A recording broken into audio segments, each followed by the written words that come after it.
बंदर और मगरमच्छ की कहानी।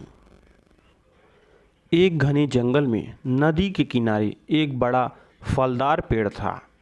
इस पेड़ पर एक चतुर बंदर रहता था जो रोज ताजे फल खाकर अपने पेट को भरता था।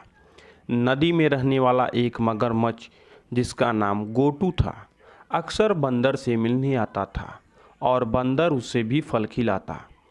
धीरे धीरे वे अच्छे दोस्त बन गए। लेकिन एक दिन मगरमच्छ की पत्नी ने उससे बंदर की दिल लाने की फरमाइश की। वह कहती थी, अगर बंदर इतने रसीले फल खाता है तो उसका दिल भी बहुत स्वादिष्ट होगा। मगरमच्छ अपनी पत्नी की बात सुनकर दुविधा में पड़ गया। वह अपने दोस्त बंदर को धोखा देने का विचार कर रहा था, लेकिन उसका मन भी इस बात से दुखी था। अगले ही दिन मगरमच्छ ने बंदर को अपनी पत्नी से मिलवाने का बहाना बनाकर नदी के पार आमंत्रित किया। बंदर, जो स्वभाव में भोला व दयालु था, तुरंत तैयार हो गया। जैसे ही वे नदी के बीच पहुंचे, मगरमच्छ ने अपनी योजना का खुलासा किया। बंदर चौंक उठा, लेकिन उसने तुरंत अपनी बुद्धिमानी का इस्तेमाल करते हुए कहा कि ओह, मैं तो अपना दिल पेड़ पर ही छोड़ आया दोस्त। बंदर ने कहा, मुझे वापस पेड़ पर ले चलो ताकि मैं अपना दिल ला सकूं।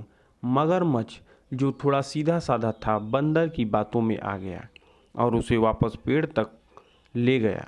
जैसे ही पेड़ के पास बंदर पहुंचा, बंदर तुरंत फुर्ती से पेड़ पर चढ़ गया और मगरमच्छ से बोला, तुम मेरे सच्चे दोस्त थे, लेकिन तुमने धोखा देने की कोशिश की।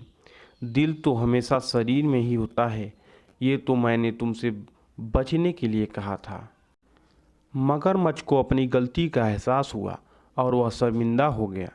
उसने बंदर से माफ़ी मांगी और वादा किया कि वह फिर कभी धोखा नहीं देगा।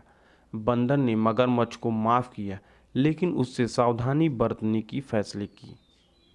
तो दोस्तों, इस कहानी से हमें यह शिक्षा मिलती है कि धोखा देना कभी भी उचित नहीं होता और सच्ची दोस्ती का महत्व अमूल्य होता है। तो हमें किसी को भी धोखा नहीं देना चाहिए।